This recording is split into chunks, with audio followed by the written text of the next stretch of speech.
BRS रुकन कानून साज कौंसिल के कविता की गिरफ्तारी के खिलाफ गांधी की क़यादत में सेरी लिंगमपल्ली हल्के असम्बली के मियाँपुर कौमी शाहरा पर बीआरएस की जानिब से एहतजाजी धरना मुनज़्ज़म किया गया।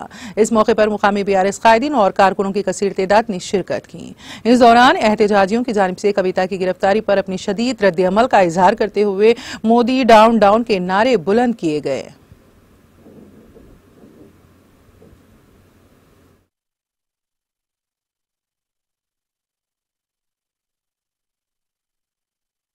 అందరికీ కూడా తెలుసు సంవత్సరం నుంచి జరుగుతున్నటువంటి పరిణామాలు ఒక లిక్కర్ కేసు పెట్టి మంత్రులను ఇండస్ట్రియలిస్టులను శాసన మండలి సభ్యుల మీద కక్ష సాధింపు చర్యలు ఏ రకంగా చేస్తున్నారనేది మీ అందరికీ కూడా తెలుసు। దానిలో భాగంగానే నిన్నటి రోజున మా ఎమ్మెల్సీ కవిత గారిని సుప్రీంకోర్టు గైడ్ లైన్స్ ఉన్నాయి, మంగళవారం వరకు మేము ఎటువంటి చర్యలు తీసుకోమని చెప్పి ఈడీ సుప్రీంకోర్టు న్యాయస్థానంలో రాసిచ్చి అఫిడవిట్ ఇచ్చి కూడా అకస్మాత్తుగా వచ్చి ఒక ఇంటి మీద రౌడీ రాజ్యంలాగా దాడి చేసి ఇల్లు మొత్తం సర్చ్ చేసి సుప్రీంకోర్టులో ఎటువంటి అరెస్టులు చేయమని చెప్పి అఫిడవిట్ ఇచ్చి కూడా నిన్న సాయంత్రం అరెస్ట్ చేసినటువంటి తీరు బాధాకరం। ఇది సమాజం క్షమించాల్సింది కాదు, వాస్తవాలు తెలుసుకోవాలా। నిన్న కేటీఆర్ గారు కూడా ఒక చెల్లె ఒక సోదరి ఇబ్బంది పడుతుందని చెప్పి సుప్రీంకోర్టు ఇచ్చినటువంటి ఆదేశాలు ఈడీ అధికారులకి చూపిస్తూ ఉంటే ఈడీ అధికారులు వారి మీద కూడా కేసు పెట్టినటువంటి పరిస్థితి। అంటే ఈ సమాజంలో ఎవడు మాకు ఎదురు మాట్లాడకూడదు, ఎదురు తిరగకూడదు, ఇంకో పార్టీ ఉండకూడదు।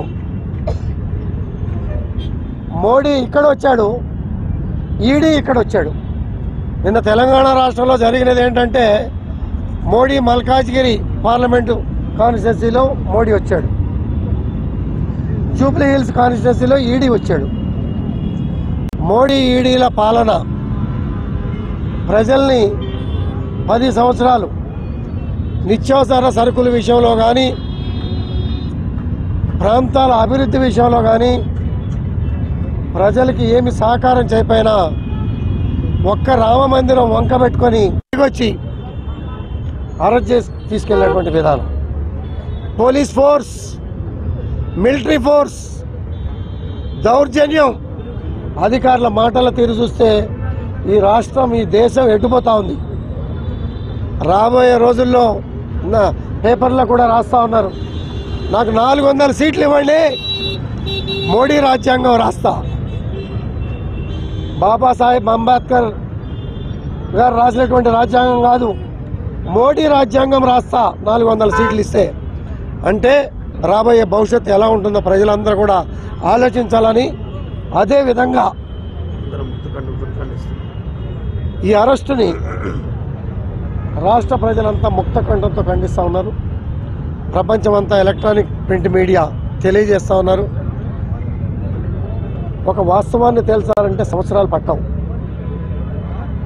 ఒక నెల 2 నెలల్లో ఈడీలు తేల్చొచ్చు, తేల్చకుండా ఏమీ లేని కేసుని తీసుకొచ్చి నాన్సుడు ధోరణితో సంవత్సరాల తరబడి మంత్రులను ఇండస్ట్రియలిస్టులను జైల్లో పెట్టి ఈ అరాచక పాలనని వ్యతిరేకంగా ఈరోజు నిరసన తెలియజేస్తున్నాం।